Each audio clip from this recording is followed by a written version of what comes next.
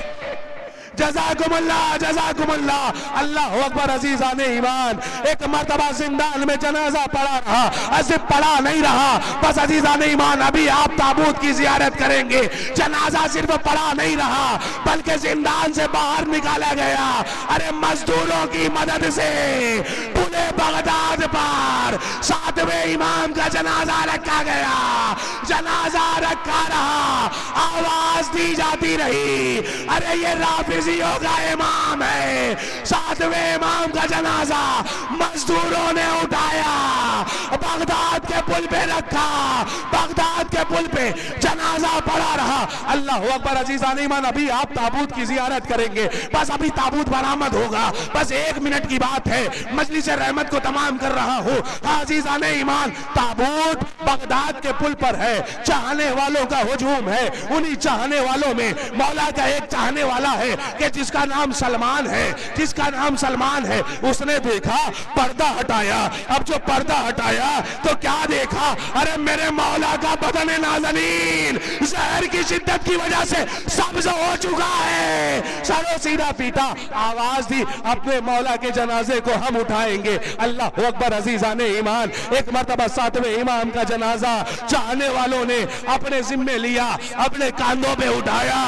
میں کہوں گا مولا آپ خوش قسمت ہیں، ارے 14 سال کی قید کے بعد بھی کم سے کم چاہنے والوں نے اپنے کاندھوں پہ آپ کا جنازہ تو اٹھایا، لیکن آئے رے فرزند زہرا کربلا کے میدان میں ایک مظلوم جنازہ ایسا تھا کہ جوان بیٹا دیکھ رہا تھا، نہ جنازہ اٹھا سکتا تھا، نہ جنازہ پڑھا سکتا تھا۔ آئے رے یہ جنازہ موسی کاظم کا جنازہ ہے کہ جس کے بدن میں بیڑیاں تھی، جس کے ہاتھوں میں بیڑیاں پڑی ہوئی تھی۔ انا للہ و انا الیہ راجعون، رضم بقضائہ و تسلیما لامرہ، ماتم حسین۔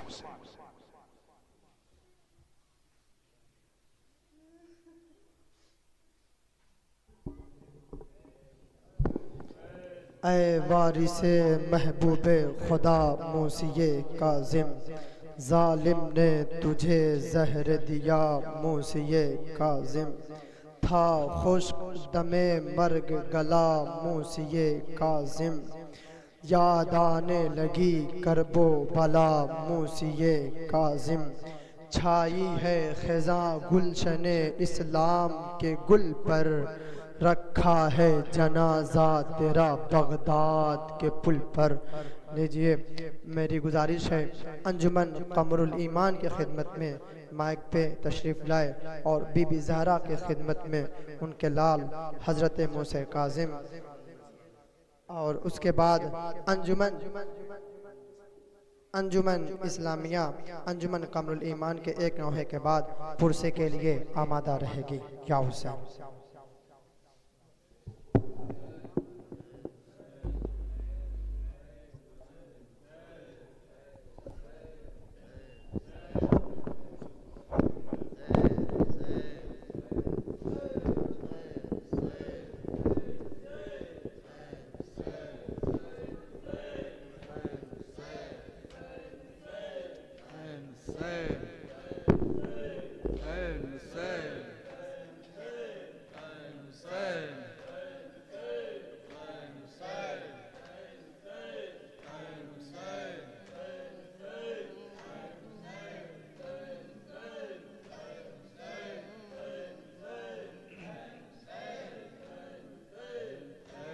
حسین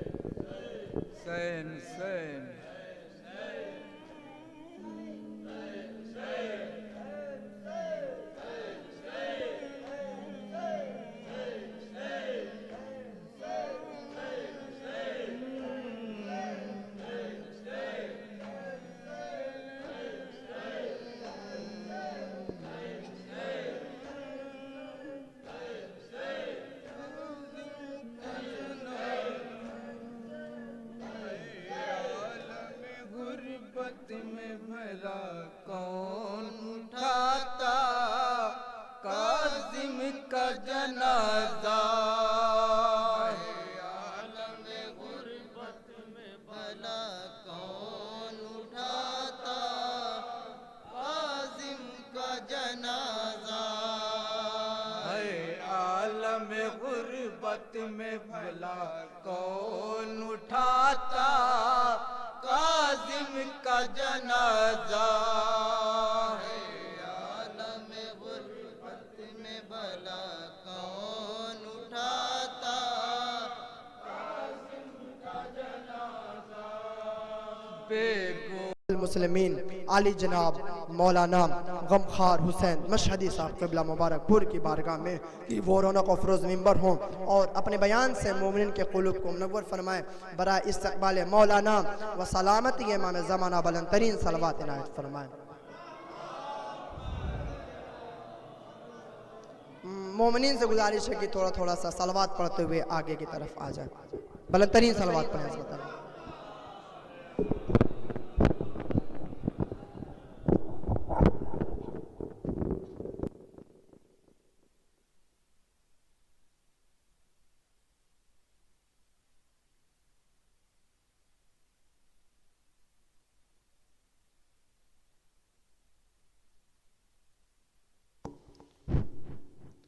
رحم اللہ من قرأ الفاتحہ۔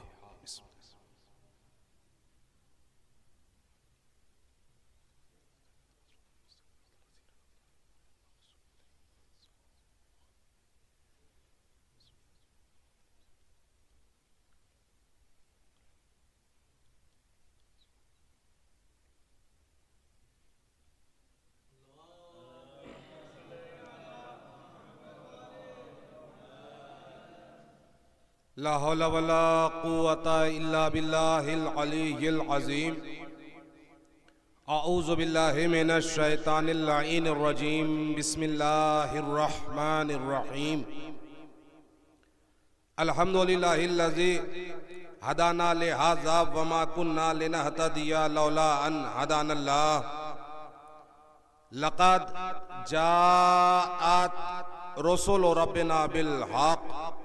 الصلاة والسلام والتحیۃ والاکرام مولانا و مولا الثقلین جد الحسن والحسین ابی القاسم محمد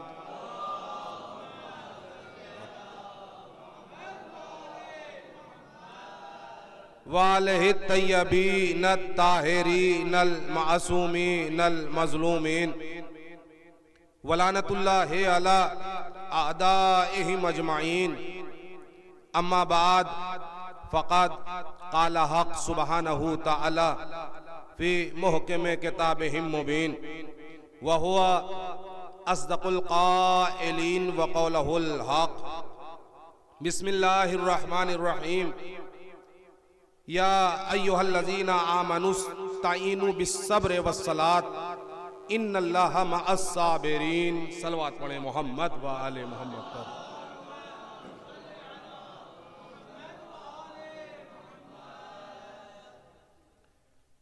میرے محترم سامعین حضرات، فرش عزا پہ بیٹھے ہوئے علماء ذوی الاحترام، میرے ہمسن اور کمسن برادران، ماتمداران امام مظلوم کربلا و سوگواران امام موسی کاظم، سوگواران اہل بیت اطہار، عزا کا فرش بمناسبت شہادت حضرت امام موسی کاظم الصلاۃ والسلام بچھایا گیا ہے، اور میں دعا بھی کرتا ہوں منبر حسینی سے کہ پروردگار جتنے بھی حاضرین مجلس ہیں اس دنیا سے ان سب عزاداروں کو اس وقت تک نہ اٹھانا جب تک یہ اپنی آنکھوں سے جنت البقیع میں شہزادی کے روضے کی تعمیر نہ دیکھ لیں۔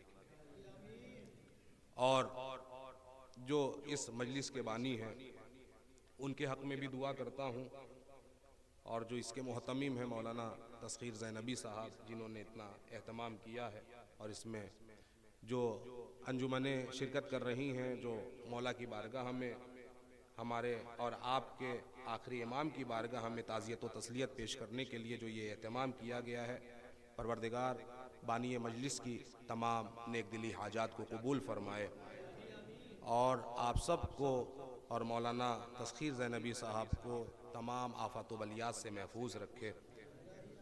بس میں اپنی گفتگو کا آغاز کر رہا ہوں یہیں سے۔ دیکھیے، یہ وہ میرا مظلوم امام ہے ہمارا اور آپ کا، کہ جس کا ذکر بہت مختصر ہوتا ہے، بہت کم ہوتا ہے۔ ولادت مولا کی 128 ہجری میں 7 صفر المظفر کو ہوئی، تو وہ ایام عزا ہوتے ہیں، اس مناسبت سے امام کی جو ولادت کا جشن ہونا چاہیے وہ نہیں ہو پاتا، جو ذکر ہونا چاہیے وہ نہیں ہو پاتا، چونکہ سب امام کی مظلومیت میں سوگوار ہوتے ہیں، امام کے غم میں سوگوار ہوتے ہیں، کربلا والوں کا غم برپا ہو رہا ہوتا ہے۔ اور جب مولا کے شہادت کا موقع آتا ہے، اس دنیا سے جس تاریخ میں مولا گئے ہیں، 25 رجب المرجب کی یہ المناک تاریخ ہے، یہ غمناک تاریخ ہے۔ غالباً 183 ہجری میں مولا اس دنیا سے رخصت ہوئے، مولا کی مظلومانہ شہادت ہوئی ہے۔ آج اسی مناسبت سے ہم عزا کا فرش بچھا کے امام جو زندان میں رہ کے جن کلمات کی تلاوت کیا کرتے تھے، جو ذکر کیا کرتے تھے، اور جو تبلیغات دین کیا کرتے تھے، جس طرح سے دین کو منظم کیا امام نے قید خانے میں رہ کر، اسی آیہ کریمہ کی تلاوت کرنے کا شرف حاصل کیا ہے۔ امام فرماتے ہیں، اور قرآن کی سورہ بقرہ کی 153 نمبر کی یہ آیت ہے کہ یا ایھا الذین آمنوا استعینوا بالصبر والصلاۃ ان اللہ مع الصابرین، کہ اے ایمان والوں، دیکھیے مخاطب ہے پروردگار سورہ بقرہ کی 153 نمبر کی آیت میں صاحبان ایمان سے، جو ایمان رکھتے ہیں، یعنی جو کلمہ لا الہ الا اللہ کہتے ہیں، جو کلمہ محمد الرسول اللہ کہتے ہیں، جو علی کی ولایت کا اقرار کرتے ہیں، ان سے اللہ مخاطب ہے۔ بے ایمانوں سے اللہ مخاطب نہیں ہے، بلکہ صاحب ایمان سے مخاطب ہے کہ وہ لوگ اللہ سے مدد مانگے تو کس سے مانگے، کس کے ذریعے سے مانگے، یعنی اے صاحبان ایمان، اگر تمہیں مدد چاہیے تو تم نماز کے ذریعے سے مدد مانگو، اگر تمہیں مدد چاہیے تو تم صبر کے ذریعے سے مدد مانگو، صبر کے ذریعے سے مدد مانگو۔ بے شک اللہ صبر کرنے والوں کے ساتھ ہے۔ بچے کو یہ آیت یاد ہے کہ ان اللہ مع الصابرین، بے شک اللہ صبر کرنے والوں کے ساتھ ہے۔ تو ہم نے دیکھا جنہوں نے صبر کیا انہوں نے ظالموں کا جینا حرام کر دیا۔ ہم نے دیکھا کہ یہ کارنامہ بھی اہل بیت اطہار علیہ السلام کے گھرانے والوں نے کیا۔ اہل بیت اطہار نے کر کے دکھایا کہ صبر کیسے کیا جاتا ہے۔ مدینے میں صبر کیا، دربار ولید میں قیامت آئی، کربلا میں صبر کیا، لشکر یزید میں تلاطم آیا، دربار کوفہ میں صبر کیا، کوفے کا دربار لرزنے لگا، شام کے دربار میں صبر کیا تو شام کا دربار لرزنے لگا۔ شہزادی سکینہ نے قید خانہ شام میں صبر کیا تو یزیدیت کا تختہ الٹ گیا۔ سید سجاد نے قید خانے میں صبر کیا تو قید خانہ عزا خانہ ہو گیا، اور موسی کاظم نے بغداد کے قید خانے میں صبر کیا تو جگہ جگہ امام کے چاہنے والے نظر آنے لگے۔ صلوات پڑھے محمد والے محمد پر۔ امام نے صبر کر کے بتایا کہ صبر کیا کیسے جاتا ہے، کہ تم صبر تو کرو. اور یہی وجہ ہے کہ جب زندان میں تھے مولا، جب تلک زندان میں تھے، 14 سالوں کی قید ہے مولا کو، 14 سالوں تک قید خانے کی زندگی گزاری ہے مولا نے. اور لوگوں نے، ظالم حکومتوں نے ہر ممکن کوشش کی ہے کہ کوئی بھی علی کا چاہنے والا، کوئی بھی ان کا چاہنے والا، اہل بیت سے وابستگی رکھنے والا ان تک نہ آنے پائے. اگر کوئی آنا بھی چاہتا تو نظر بند کر دیا جاتا، اسے اسیر کر لیا جاتا، اسے لوگوں کی نگاہوں سے چھپا دیا جاتا. اتنا ظلم کہ لوگ ڈرتے تھے کہ ہم کس طرح سے امام سے ملاقات کریں. دین کے مقابلے میں نیا دین بنایا جا رہا تھا، لیکن امام نے جس طرح سے صبر کا مظاہرہ کیا، امام نے جس طرح سے جہاد کیا ہے، کس طرح سے جہاد کیا امام نے، اور کس طرح سے اپنی طاقت کا اعلان کیا، کس طرح سے الوہیت کا پرچار کیا، کس طرح سے وحدانیت کے پرچم کو نصب کیا ہے، کہ آج پوری دنیا حیرت میں ہے.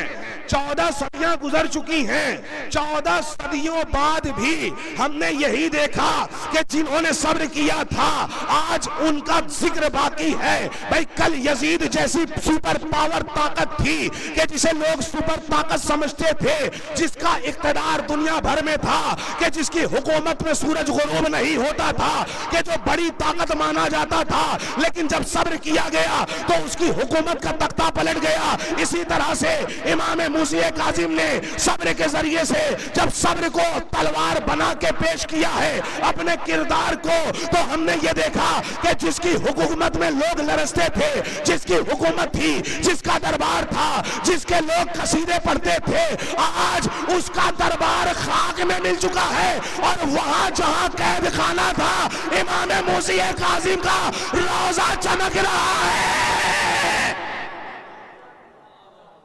جہاں کل ظالم کی حکومت تھی، جہاں کل ظالم کا اقتدار تھا، آج وہاں میرے مولا کی حکومت ہے. آج اگر وہاں کسی کو بھیک بھی ملتی ہے تو موسی کاظم کے نام پر ملتی ہے.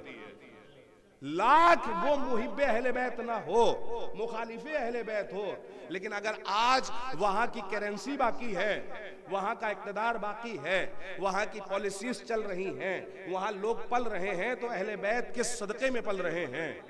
جو بھی زائرین جا رہے ہیں اس سے اکانومی برابر ہو رہی ہے، اس سے بلند ہو رہی ہے. عزیزان ایمان، یہ جہاں حکومت کر رہا تھا ظالم بادشاہ، جس کو اپنا بیس بنایا ہوا تھا، آج اس کا نام لینے والا کوئی نہیں. کیوں؟ اس لیے کہ امام نے صبر کی تلوار سے مارا ہے. اور جسے ائمہ طاہرین علیہ السلام صبر کی تلوار سے مار دیتے ہیں، یا جو بھی ائمہ طاہرین علیہ السلام کے مقابلے میں آتا ہے، اس پر دنیا میں بھی لعنت ہوتی ہے اور آخرت میں بھی لعنت ہوتی ہے. وہ دنیا میں بھی لعنتی اور آخرت میں بھی لعنتی.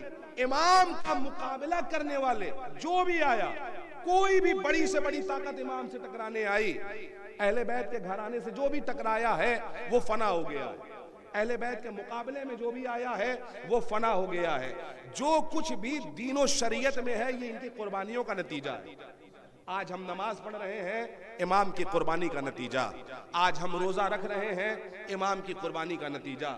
آج عبادتیں ہو رہی ہیں، امام کی قربانی کا نتیجہ. آج ہم نیک اعمال انجام دے رہے ہیں، آج جو ہم حقوق العباد، حقوق الناس اور یہ جو حقوق اللہ کی ادائیگی کر رہے ہیں، یہ صرف اور صرف ائمہ طاہرین علیہ السلام کی عظیم ترین قربانیوں کا نتیجہ ہے کہ جو ہم کر پا رہے ہیں. نہیں تو وہ جو دین بنانا چاہ رہا تھا، جو تخت خلافت پر تھا، وہ وہی دین اور وہی سنت قائم کر رہا تھا جو یزید کی سنت تھی.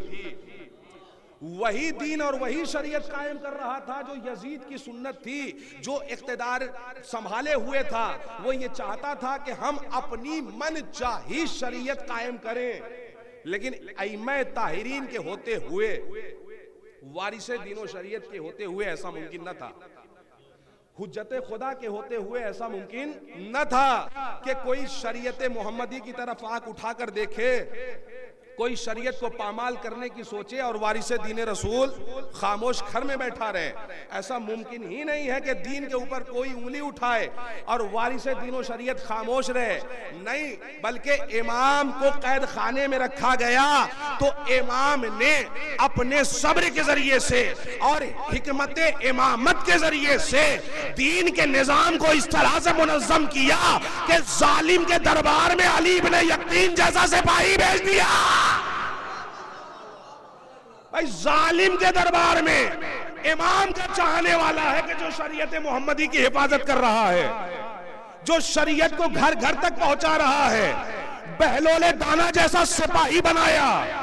بھائی ظالم حکومت یہی دیکھ رہی تھی کہ کون ہے کہ جو اب دین محمدی کو سنبھالے گا. ہم نے تو وارث دین رسول کو قید کر لیا ہے، ہم نے تو اسیر کر لیا ہے، اب دیکھتے ہیں کہ کون قانون نافذ کرتا ہے، کون مسئلہ بتاتا ہے. لہذا جھوٹے جھوٹے ملاؤں کو علامہ بنا کے بٹھایا گیا دربار خلافت میں کہ جو بھی شریعت کا مسئلہ ہو وہ ہم سے آ کے دریافت کیا جائے. اب جو بھی شریعت کا مسئلہ ہم سے دریافت کرے گا وہ انعام سے مالا مال ہوگا، اسے انعام دیا جائے گا، انعام سے نوازا جائے گا.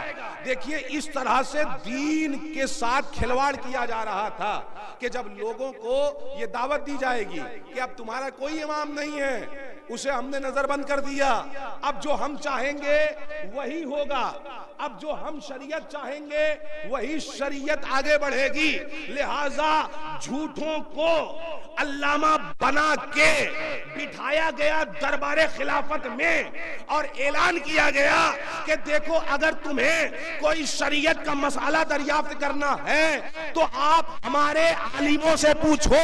جو درباری ملا تھے، جو درباری عالم تھے، وہ تخت خلافت پر بیٹھے تھے. اچھا لوگ آتے تھے، اعلان کیا گیا. اچھا لوگ امام کے پاس بھی جاتے تھے، چھپ چھپ کے جاتے تھے، امام سے سوال کرتے تھے.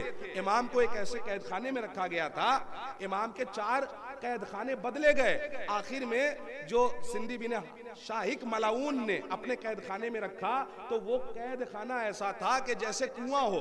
ایک ایک گڈھا زمین کے اندر تقریباً 100 فٹ یا 150 فٹ نیچے گہرا کیا گیا اور اس میں انسان یعنی اتنی تنگی تھی کہ نہ وہ سو سکتا ہے، نہ وہ چین سے بیٹھ سکتا ہے، نہ چین سے کھڑا ہو سکتا ہے. کیوں؟ اس لیے کہ اس میں پانی ڈال دیا گیا تھا کہ جس میں امام کھڑے ہوئے عبادت کرتے تھے. اور ایک روایت کے مطابق یہ ہے کہ اس کی دیواروں پر نیزے لگا دیے گئے تھے کہ امام کوئی حرکت نہ کرنے پائے، یعنی امام ساکت رہیں، ہم جس طرح سے چاہیں امام کھڑے رہیں. لیکن ایسے ماحول میں بھی شریعت محمدی کی حفاظت کر رہے ہیں مسیح کاظم. اب باہر سے لوگ آتے تھے اور آواز دیتے تھے، مولا ہم آپ کے چاہنے والے علی بن یقین، مولا میں بہلول دانا. مولا کے چاہنے والے آتے تھے اور پوچھتے تھے مولا اب کیا کیا جائے. پہلے بہلول دانا نے جنون کو اپنے اوپر حاوی نہیں کیا تھا، بلکہ امام کی جیم کا کمال یہ تھا، امام نے قید خانے سے لفظ جیم لکھ کے دیا تھا جناب بہلول دانا کو. تو اس جیم سے حضرت بہلول دانا نے یہ سمجھا کہ جیم کا مطلب کیا ہو سکتا ہے، جیم سے جنگل بھی ہوگا، جیم سے جنون بھی ہوگا، لہٰذا میں جنون کی کیفیت کو اپنے اوپر حاوی کر لیتا ہوں. اس طرح سے بہلول کی حفاظت کی ہمارے اور آپ کے امام موسیٰ کاظم نے. اب جب جنون کی کیفیت کو حاوی کیا تو لہٰذا دنیا کی نظر میں بہلول دانا دیوانہ کہلائے اور دیوانوں کے اوپر کوئی بھی حد شریعت کی جاری نہیں کی جا سکتی چونکہ دیوانہ ہے دنیا کی نظر میں. اب عزیزان میں لوگ مسئلہ پوچھنے کے لیے دربار خلافت میں جاتے ہیں کہ ہم دربار خلافت میں جائیں گے ہمیں انعام بھی ملے گا. اعلان کیا گیا کہ جو بھی ہمارے عالموں سے سوال کرے گا اسے انعام دیا جائے گا. کتنا؟ 2 درہم. 2 درہم کا انعام، 1 سوال پر 2 درہم، 2 سوال پر 4 درہم. جو بھی سوال ہو آؤ اور جواب لے جاؤ. اس سے کیا تھا کہ لوگ پیسہ بھی لے رہے تھے یعنی مال بھی لے رہے تھے اور شریعت ان کے مطابق لے رہے تھے یعنی جیسی وہ چاہ رہے تھے شریعت نافذ کرنا چاہ رہے تھے. اب عزیزوں اس طرح سے دین کو پامال کرنے کی کوشش کی جانے لگی. ایک علی کا چاہنے والا، ایک مولا کا چاہنے والا دل ہی دل میں اپنے گھر میں بیٹھا ہوا یہ سوچ رہا ہے کہ میرا ایک مسئلہ ہے اور میں امام سے جواب لینا چاہتا ہوں، لیکن امام تو قید خانے میں ہے، امام قید خانے میں ہے، اور اگر میں وہاں گیا تو مجھے بھی نظر بند کر دیا جائے گا، مجھے بھی اسیر کر لیا جائے گا، میں بہت پریشان ہوں۔ لہذا اس نے ایک ترکیب سوچی، کہا ترکیب یہ ہے کہ پہلے میں دربار خلافت جاؤں گا، دربار خلافت میں اپنا مسئلہ پیش کروں گا، جب مجھے میرے مسئلے کا دربار سے جواب مل جائے گا تو ساتھ میں مجھے 2 درہم بھی ملے گا، وہ درہم لوں گا اور پھر اس کے بعد میں مولا کی خدمت میں جاؤں گا، جرمانے کے طور پہ وہ 2 درہم میں واپس کر دوں گا، لہٰذا میں اس سے فائدہ اٹھا لوں گا۔ ابھی سوچ کے گھر سے باہر نکلا، یہ سوچ کے گھر سے باہر نکلا، تقریباً 10 قدم آگے چلا، اس کے دل میں نہ جانے کا خیال آیا، واپس پلٹ آیا، اپنے گھر کے دروازے کو بند کر لیا، دروازہ بند کر کے بستر استراحت پر بیٹھا ہی تھا کہ دق الباب ہوا۔ اب جو دق الباب ہوا، دروازہ کھولا، کیا دیکھتا ہے؟ کوئی اور نہیں، زمانے کا امام ہے۔ بھائی سلامت رہیں، زمانے کا امام۔ اس نے دستے ادب جوڑے، مولا آپ میرے دروازے پہ، کہا تو جس سوال کو لے کے پریشان ہے اس کا جواب لے کے آیا ہوں، میں اس کا جواب لے کے آیا ہوں۔ ایک مرتبہ وہ کہتا ہے مولا آپ میرے دل کی باتوں کو جان گئے کہ میرا سوال کیا ہے؟ امام نے کہا ہاں ہم جان گئے۔ اب عزیزان ایمان، امام نے اس کے جواب دیے، اس کے سوالوں کے جوابات دیے، اور امام نے بتایا کہ ہم یہ بھی جانتے ہیں کہ تو گھر سے نکلا اور 10 قدم چل کے واپس آیا، اپنے بستر پہ بیٹھا۔ اب عزیز و امام سے وہ کہتا ہے مولا ایسا کیوں ہوا؟ تو ایک مرتبہ وہ کہتا ہے کہ ایسا تیری ماں کے ساتھ بھی ہوا تھا، تیری ماں چونکہ مومنہ تھی، اس کے دل میں ولایت امیر المومنین تھی، تیری ماں نے خیانت کرنا چاہی تھی، وہ 10 قدم آگے چلی تھی، وہ 10 قدم آگے چلی تھی کہ ولایت علی نے اسے ایسا کرنے سے روک لیا تھا، روک لیا تھا۔ وہ جو 10 قدم آگے چلی تھی یہ اسی کا نتیجہ تھا کہ تیرے ذہن میں یہ خیال آیا اور تو گھر سے باہر نکلا، لیکن سن تو اس لیے دربار خلافت نہیں جا سکا کہ تیری ماں کو ولایت علی نے بچایا اور تجھے میری امامت نے۔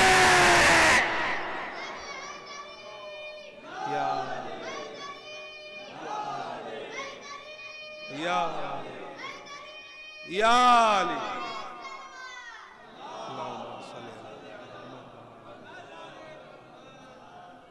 امام نے بتایا کہ تجھے ہماری ولایت امامت نے بچا لیا ایسا کرنے سے۔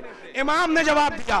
اب اس کے ذہن نے کام کرنا شروع کیا، وہ جو مولا کا چاہنے والا تھا، اس نے دیکھا کہ میرے دروازے پہ مولا ہے، کائنات کا امام ہے، اسے تو بغداد کے قید خانے میں اسیر کیا گیا ہے، قید کیا گیا ہے، مولا کو تو وہاں سے نکلنا ناممکن والی بات ہے۔ وہ بشری ذہن سے سوچ رہا تھا، اس نے امام کے سامنے ابھی وہ ذہن میں سوچ ہی رہا تھا کہ امام نے کہا سن تو مجھے دیکھ رہا ہے اور حیرت کر رہا ہے کہ میں تیرے دروازے پہ آیا کیسے؟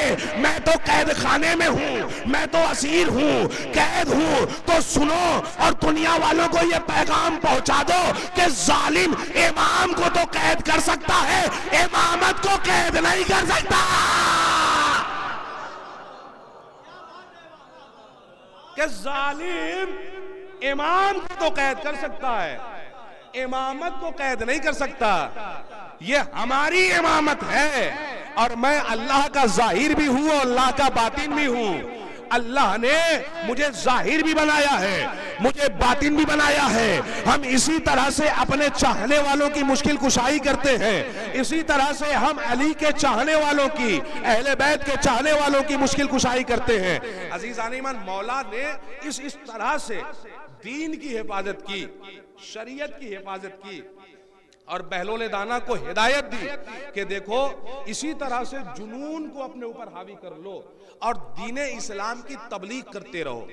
لہٰذا حضرت بہلول دانا جگہ جگہ جاتے ہیں، دین کی تبلیغ بھی کرتے ہیں اور دربار کے حاکم کی اصلاح بھی کرتے ہیں، اس کے منہ پر تبرہ بھی کرتے ہیں، اس کے منہ پر تولا بھی کرتے ہیں، دین رسول کی تبلیغ کر رہے ہیں۔ دنیا یہ سوچ رہی ہے کہ یہ دیوانہ ہے، دنیا یہ سوچ رہی ہے کہ یہ دیوانہ ہے، لیکن یہ اہل بیت اطہار علیہ السلام کا دانا تھا۔ اب بادشاہ نے سوچا کہ یہ چونکہ بہلول دیوانہ ہے اور اس کی لوگ باتیں سمجھتے ہیں اور یہ بہت اچھے اچھے جوابات دیتا ہے، لوگوں کو اچھے اچھے حل بتاتا ہے مشکل کے، اگر یہ ہماری طرف مائل ہو جائے، اگر یہ ہماری طرف چلا آئے تو ہمارا ووٹ بینک بڑھ جائے گا، لوگ ہم سے زیادہ جڑ جائیں گے۔ تو لوگوں نے پوچھا کہ پھر کیسے ایسا کیا جائے کہ آپ کی خدمت میں جتنے بھی رضا کے چاہنے والے ہیں، جتنے بھی موسیٰ کاظم کے چاہنے والے ہیں، جتنے بھی اہل بیت کے چاہنے والے ہیں، ان کو جوڑا جائے۔ تو لوگوں نے کہا دیکھو اس وقت موجودہ حالت میں تقریباً 40,000 افراد ہیں کہ جو اہل بیت کے چاہنے والے ہیں اور جو رقوم شرعیہ کو موسیٰ کاظم کی خدمت میں پہنچاتے ہیں، اہل بیت کو دیتے ہیں کہ جس سے شریعت کا نظام چل رہا ہے۔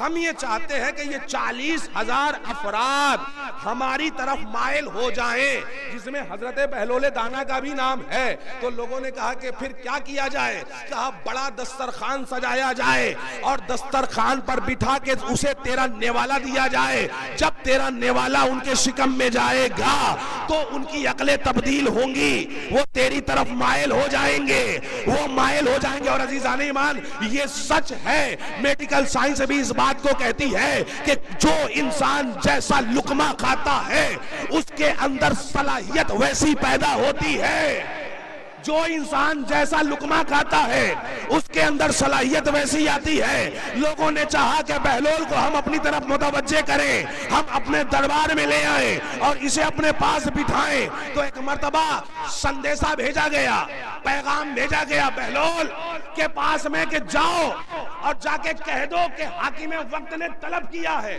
اب کیا تھا؟ دروازے پر پہنچا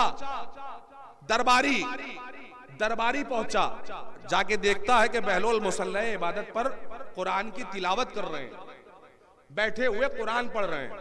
اپنا پیغام دیا دربار کا، حاکم کا، کہ دیکھو تمہیں بادشاہ وقت نے طلب کیا ہے اور تمہارے لیے دسترخوان کا اہتمام کیا گیا ہے، آپ جتنی جلدی ہو سکے وہاں پہنچیں۔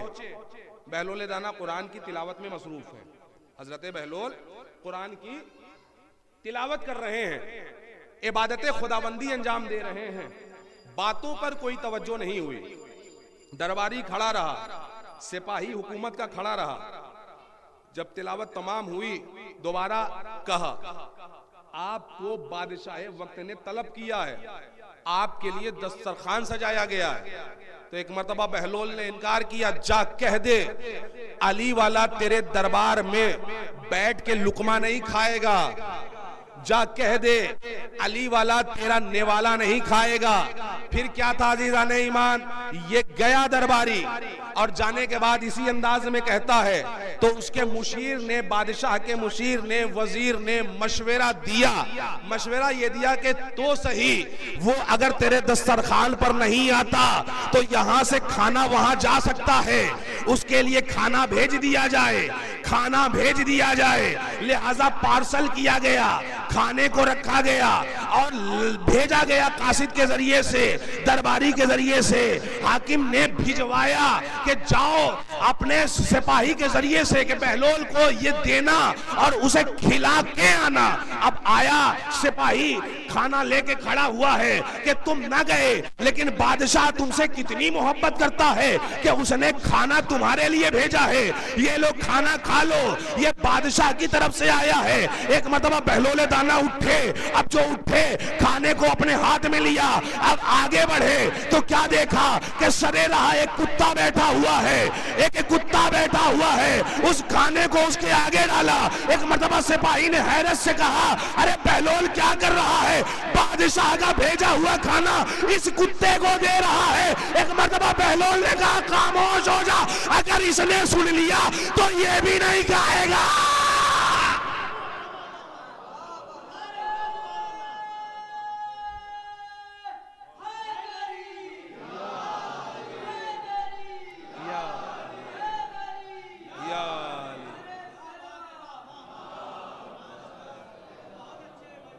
اگر اس نے سن لیا تو پھر یہ بھی نہیں کھائے گا۔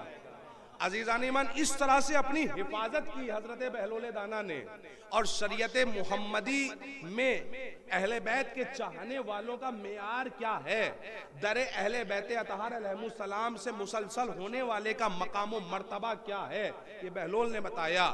اور ہارون نے اس بات کو مانا دیکھا، کیوں؟ اس لیے کہ جب سفر کے لیے سیر کرنے کے لیے گھر سے باہر نکلا اور زبیدہ بھی ساتھ میں ہیں، تو کیا دیکھا کہ ساحل کے کنارے بیٹھے ہوئے حضرت بہلول دانا مٹی کا گھر بنا رہے ہیں، گھروندے بنا رہے ہیں، کہ ایک مرتبہ سواری روکی گئی۔ جب سواری رکی تو زبیدہ اتری اور قریب آئی، کہا بہلول کیا کر رہے ہو؟ کہا جنت میں گھر بنا رہا ہوں۔ کہا جنت میں گھر بنا رہا ہوں۔ کہا جنت میں گھر بنا رہے ہو؟ کہا ہاں جنت میں گھر بنا۔ کہا بیچو گے؟ کہا ہاں بیچیں گے۔ کہا کتنے میں؟ کہا 2 درہم میں۔ حضرت زبیدہ نے کہا ٹھیک ہے یہ لو 2 درہم اور مجھے جنت میں گھر دے دو۔ کہا کوئی چیز تو لاؤ کہ جس پر یہ گھر میں اٹھا کے رکھ سکوں۔ اس نے اپنا دامن پھیلایا، بہلول نے مٹی اٹھائی اور دامن پہ ڈال دی۔ اب ادھر جو بادشاہ تھا اس نے دیکھا، کہا دیوانوں کے ساتھ تم بھی یہ کیسی حرکتیں کرنے لگی کہ تمہارے دامن میں اس نے مٹی ڈال دی اور تمہیں یہ جنت کا مکان نظر آ رہا ہے، جنت کا محل نظر آ رہا ہے۔ عزیزوں، اس نے دیوانہ سمجھا تھا محمد کے چاہنے والوں کو۔ جب وہ گھر پہنچا تو گھر پہنچنے کے بعد بستر استراحت پر خواب کے عالم میں کیا دیکھتا ہے کہ جنت کا نظارہ ہے، کہ جہاں جنت کے تمام تر مکانات ہیں، جنت میں جانے والوں کے اور سب کے نام لکھے ہوئے ہیں، وہیں دیکھتا ہے کہ میری بیگم کا بھی نام ہے، زبیدہ کا محل ہے، یہ زبیدہ کا محل ہے، اس پہ تختی لگی ہوئی ہے کہ یہ زبیدہ کے نام کی تختی ہے۔ اب چاہتا ہے یہ تو میری بیگم نے خریدا ہوا مکان، میری بیگم کا محل ہے جنت کے اندر، اس کے اندر جاتا ہوں اور سیر کر کے آتا ہوں۔ ابھی جانے کا ارادہ ہی کیا تھا کہ فرشتوں نے اسے اٹھا کے ایسا پھینکا کہ بستر پر سویا ہوا تھا، چونک کے اٹھا، دائیں دیکھتا ہے بائیں دیکھتا ہے، کوئی محل نہیں ہے بلکہ اپنے مکان کے اندر بستر استراحت پر ہے۔ یہ سمجھ گیا کہ بہلول نے جو جنت دی تھی وہ جھوٹی جنت نہیں دی تھی بلکہ سچی جنت دی تھی۔ اگلے دن شام میں بہلول سے ملاقات کی، کہا بہلول کیا کر رہے ہو؟ کہا جنت بنا رہا ہوں، جنت میں محل بنا رہا ہوں۔ کہا بیچو گے؟ کہا بیچوں گا۔ کہا کتنے میں بیچو گے؟ کہا تیری پوری سلطنت، کل تو 2 درہم میں دیا تھا، آج پوری سلطنت کیوں؟ بہلول نے کہا کل زبیدہ نے جنت دیکھی نہیں تھی، 2 درہم کی تھی، تو جنت دیکھ کے آیا ہے۔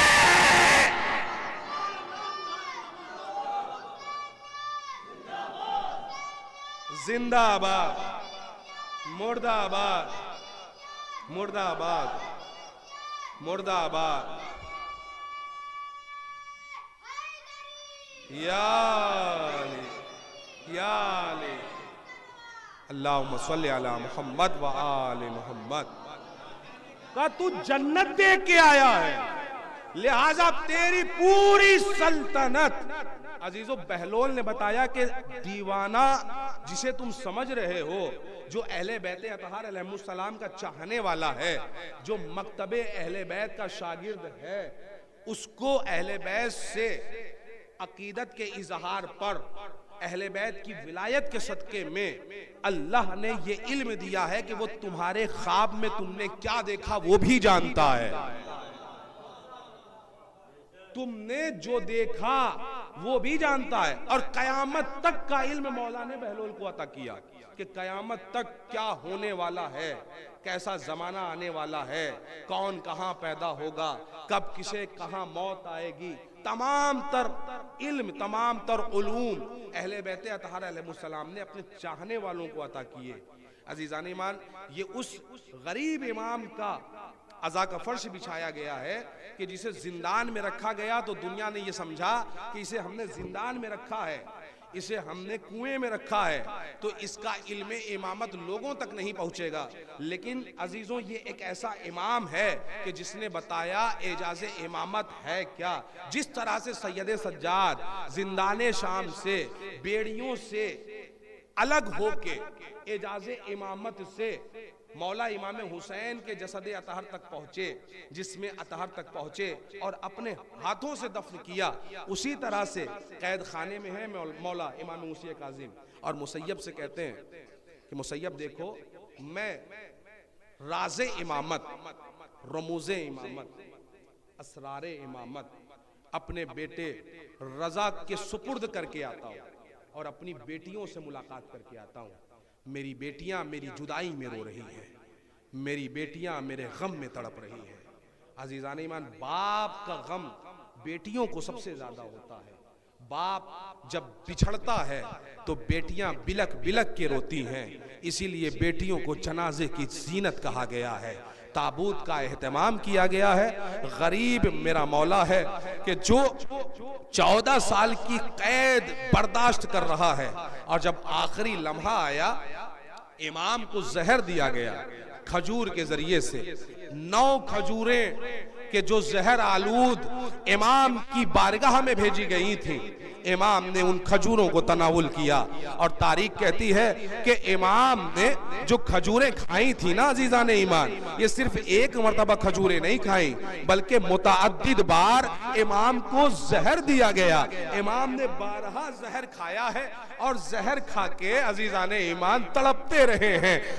اس طرح سے تڑپتے تھے کہ جیسے مچھلی کو پانی سے باہر نکال دیا جائے اور مچھلی پانی کی کمی کی وجہ سے، پانی سے باہر آ جانے کی وجہ سے جیسے تڑپتی ہے، ویسے ہی ہمارا اور آپ کا یہ 7واں امام تڑپتا تھا۔ اللہ اکبر عزیزان ایمان، مسیب سے کہتے ہیں کہ جو زندان کی رکھوالی کرتا ہے مسیب، لیکن اس کے دل میں اہل بیت کی محبت ہے، اس کے دل میں محبت اہل بیت ہے۔ وہ دیکھتا ہے کہ امام کس طرح سے عبادت کرتے ہیں، امام کس طرح سے ولایت کا پرچار کر رہے ہیں۔ ایک مرتبہ امام کہتے ہیں مسیب سے، مسیب سنو، ہم چاہتے یہ ہیں کہ ہم اپنے گھر جائیں اور جانے کے بعد جو اسرار امامت ہیں وہ رضا کے سپرد کر کے چلے آئے، بس تم یہی رہنا۔ ہم گئے اور آئے، تاریخ کہتی ہے کہ امام کے ہاتھوں سے ہتکڑیاں ٹوٹ کے گر گئی، پاؤں سے بیڑیاں الگ ہو گئی، امام نظروں سے اوجھل ہو گئے۔ ارے مدینے میں پہنچے، اب عزیزان ایمان جیسے ہی مدینے میں پہنچے ہیں دک الباب کیا ہے۔ ارے بیٹیاں ہیں کہ جو باپ کی جدائی میں رو رہی تھی، تاریخ کہتی ہے کہ میرے مولا امام موسی کاظم کی غالباً 17-18 بیٹیاں تھیں۔ ارے 17-18 بیٹیاں گھر میں باپ کی جدائی میں تڑپ رہی تھی، اور معصومہ قم کا عالم یہ تھا کہ بی بی معصومہ قم تڑپ تڑپ کے اس طرح سے گریا کرتی تھی کہ غش میں چلی جاتی تھی، اور غش سے افاقہ ہوتا تھا، پھر بابا کو یاد کرتی تھی۔ دک الباب کیا میرے مولا موسی کاظم نے، دک الباب کیا۔ جیسے ہی حضرت حمیدہ نے دیکھا کہ ارے میرا والی و وارث آیا ہے، میرا سرتاج آیا ہے، اللہ اکبر، ایک مرتبہ معصومہ قم سے کہا، اے معصومہ، ارے تیرا بابا آیا ہے۔ ایک مرتبہ معصومہ قم اپنے بابا سے اسی طرح سے لپٹ کے بیان کر رہی تھی کہ جیسے سکینہ وقت آخر اپنے بابا حسین۔ جزاکم اللہ، جزاکم اللہ، خدا آپ کو کوئی غم نہ دے سوائے غم سید الشہداء کے۔ ہاں عزیزان ایمان، باپ اپنی بیٹی سے لپٹ کے بیان کر رہا تھا۔ ارے یہ معصومہ اپنے باپ سے لپٹ کے بیان کر رہی تھی۔ باپ نے وصیتیں کی، امام رضا کی خدمت میں اسرار امامت سپرد کیا، امام رضا کی خدمت میں امام موسی کاظم نے اسرار امامت سپرد کیا۔ اب عزیزان ایمان، پلک جھپکتے ہی مسیب نے دیکھا کہ جس طرح سے امام گئے تھے اسی طرح سے امام واپس آ گئے ہیں۔ اب عزیزان ایمان، امام کہتے ہیں کہ سنو مسیب، مجھے زہر دے دیا گیا ہے، مجھے قید میں موت آئے گی، اور جب مجھے موت آئے گی تو میرے نزدیک کوئی نہ ہوگا۔ اللہ اکبر عزیزان ایمان، ایک مرتبہ مولا کہتے ہیں مسیب سنو، 3 دن کے بعد مجھے موت آ جائے گی، میں اس دنیا سے رخصت ہو جاؤں گا۔ ارے میرے چاہنے والوں کو میری خبر کر دینا نا کہ تمہارا امام شہید ہو گیا. ارے طبعی موت نہیں مرا ہے بلکہ اسے شہید کیا گیا ہے. عزیزان ایمان تاریکی ہے, زندان کے اندر اندھیرا ہے, زندان کے اندر زہر جب دے دیا گیا تو میرا امام قید خانے میں تڑپ رہا تھا اور تڑپ کے ایک زندان کی 4 سالہ یتیمہ مظلومہ کو یاد کرتا تھا اور کہتا تھا میرا سلام ہو اس مظلومہ بی بی پر کہ جسے باپ کی جدائی میں قید خانہ شام میں موت آئی. جزاکم اللہ جزاکم اللہ. خدا آپ کو کوئی غم نہ دے سوائے غم سید الشہداء کے. ہاں عزیزان ایمان, کبھی سکینہ کو یاد کرتے ہیں, کبھی سجاد کو یاد کرتے ہیں. عزیزان ایمان تاریخ بتاتی ہے کہ جب زہر دیا گیا میرے مولا کو تو میرے مولا کا کلیجہ ٹکڑے ٹکڑے ہونے لگا. ارے زہر کی کیفیت سے میرا مولا تڑپنے لگا. زندان کی دیواروں میں ارے جو نیزہ پیوست تھا ارے وہ میرے مولا کے بدن سے ٹکراتی تھی, میرے مولا کو ضرب لگتی تھی, امام کے بدن سے خون نکلتا تھا, امام زہر کی شدت سے تڑپتے تھے. اللہ اکبر. عزیزان ایمان میرا مولا تڑپتا رہا زہر کی کیفیت کی وجہ سے, زہر کی شدت کی وجہ سے. اب عزیزو جب میرا مولا دنیا سے رخصت ہوا, جب شہادت ہوئی تو ایک مرتبہ کوئی نہ تھا کہ جو ہاتھوں کی ہتھکڑیوں کو جدا کرے, ارے جو پاؤں کی بیڑیوں کو جدا کرے. اللہ اکبر. 14 سالوں سے ہاتھوں میں میرے مولا کے زنجیریں تھی, 14 سالوں سے میرے مولا کے پاؤں میں بیڑیاں تھی. ارے ہمارا اور آپ کا آخری امام 7ویں امام کو اس طرح سے سلام کرتا ہے کہ میرا سلام ہو اس مظلوم پر کہ جس کے ہاتھوں کا گوشت زنجیریں کھا گئی. جزاکم اللہ جزاکم اللہ. اللہ اکبر. عزیزان ایمان ایک مرتبہ زندان میں جنازہ پڑا رہا, ایسے پڑا نہیں رہا بس. عزیزان ایمان ابھی آپ تابوت کی زیارت کریں گے. جنازہ صرف پڑا نہیں رہا بلکہ زندان سے باہر نکالا گیا. ارے مزدوروں کی مدد سے پلے بغداد پر 7ویں امام کا جنازہ رکھا گیا. جنازہ رکھا رہا, آواز دی جاتی رہی ارے یہ رافضیوں کا امام ہے. 7ویں امام کا جنازہ مزدوروں نے اٹھایا, بغداد کے پل پہ رکھا, بغداد کے پل پہ جنازہ پڑا رہا. اللہ اکبر. عزیزان ایمان ابھی آپ تابوت کی زیارت کریں گے, بس ابھی تابوت برآمد ہوگا, بس 1 منٹ کی بات ہے. مجلس رحمت کو تمام کر رہا ہوں. عزیزان ایمان تابوت بغداد کے پل پر ہے, چاہنے والوں کا ہجوم ہے. انہی چاہنے والوں میں مولا کا ایک چاہنے والا ہے کہ جس کا نام سلمان ہے, جس کا نام سلمان ہے. اس نے دیکھا پردہ ہٹایا. اب جو پردہ ہٹایا تو کیا دیکھا, ارے میرے مولا کا بدن نازنین زہر کی شدت کی وجہ سے سبز ہو چکا ہے. سرو سیدھا پیٹا, آواز دی اپنے مولا کے جنازے کو ہم اٹھائیں گے. اللہ اکبر. عزیزان ایمان ایک مرتبہ 7ویں امام کا جنازہ چاہنے والوں نے اپنے ذمے لیا, اپنے کاندھوں پہ اٹھایا. میں کہوں گا مولا آپ خوش قسمت ہیں, ارے 14 سال کی قید کے بعد بھی کم سے کم چاہنے والوں نے اپنے کاندھوں پہ آپ کا جنازہ تو اٹھایا. لیکن آئے رے فرزند زہرا کربلا کے میدان میں ایک مظلوم جنازہ ایسا تھا کہ جوان بیٹا دیکھ رہا تھا, نہ جنازہ اٹھا سکتا تھا, نہ جنازہ پڑھا سکتا تھا.